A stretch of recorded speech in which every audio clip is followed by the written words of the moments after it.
Paramilitary যদি ভয় দেখায়, আমার নাম প্রসূন ব্যানার্জি, मैं हूं না।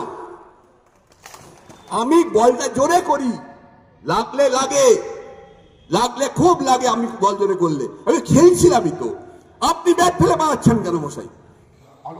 নির্বাচনী কর্মী সভাতে কেন্দ্রীয় বাহিনীকে প্রথম হুমকি তৃণমূল কংগ্রেসের। মালদা উত্তর লোকসভা কেন্দ্রের প্রার্থী তথা সদ্য প্রাক্তন পুলিশ আধিকারিক প্রসূন বন্দ্যোপাধ্যায়।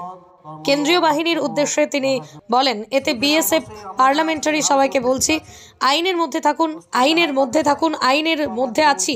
নির্বাচন ফ্রি ফেয়ার হোক। প্যারামিটার যদি ভয় দেখায়, আমার নাম প্রসূন ব্যানার্জি, আমি আছি, মেহু না।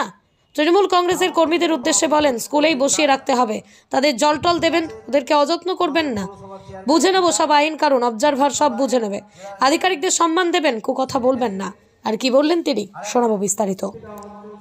সব ভয় পেয়ে গেছে, বলে এতে ব্যাখ্যা লোক আছে, এ তো বিএসএফ প্যারামিলিটারি সবাইকে শুধু একটাই কথা বলছে, আপনি আইনের মধ্যে থাকুন, আমরাও আইনের মধ্যে আছি। নির্বাচন শান্তিপূর্ণ হোক, ফ্রি ফেয়ার হোক। প্যারামিলিটারি যদি ভয় দেখায়, আমার নাম প্রসূন ব্যানার্জি, मैं हूं না।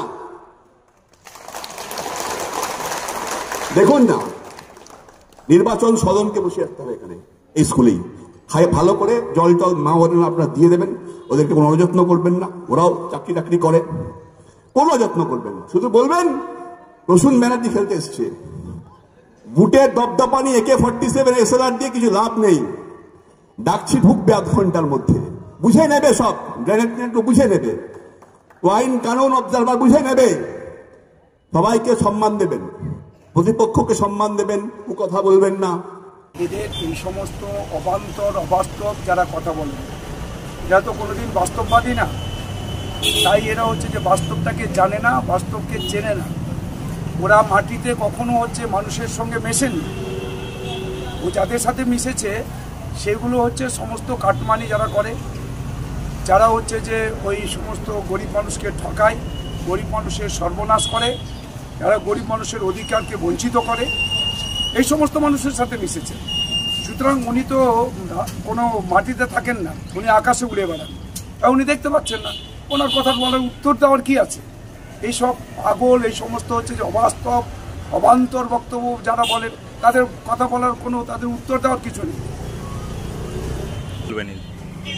উন্নয়ন যেটুকু হয়েছে কেন্দ্রীয় সরকার করেছে, কেন্দ্রীয় সরকারের উন্নয়নটাই পশ্চিমবাংলায় আছে।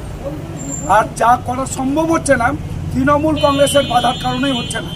কৃষক, আমাদের 73 লক্ষ কৃষক, তাদের এখানে কিষাণ সম্মান নিধি যোজনা যেটা প্রধানমন্ত্রী চালু করেছেন, 73 লক্ষ কৃষককে পাওয়ার কথা।